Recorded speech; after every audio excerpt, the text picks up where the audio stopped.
দেশের প্রত্যন্ত অঞ্চলে স্বাস্থ্যসেবা পৌঁছে দিচ্ছে যুক্তরাষ্ট্রভিত্তিক মানবাধিকার প্রতিষ্ঠান হিউম্যান কনসার্ন ইউএসএ।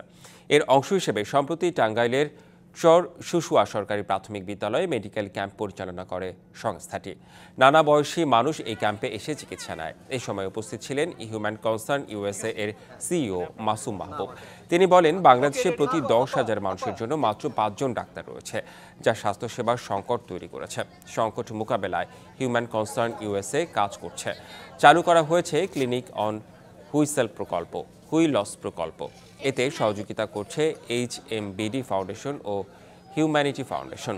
এর আওতায় মাসিক মেডিকেল ক্যাম্পের মাধ্যমে 3,000-এর বেশি রোগীকে সেবা দেয়া হচ্ছে স্থানীয় স্বেচ্ছাসেবকদের প্রশিক্ষণ। বর্তমানে মোবাইল স্বাস্থ্যসেবা প্রকল্পটি টাঙ্গাইল, ময়মনসিংহ, জামালপুর এবং শেরপুরের দুর্গম এলাকার চালু রয়েছে, যেখানে স্বাস্থ্যসেবা নিচ্ছে সুবিধাবঞ্চিত মানুষ।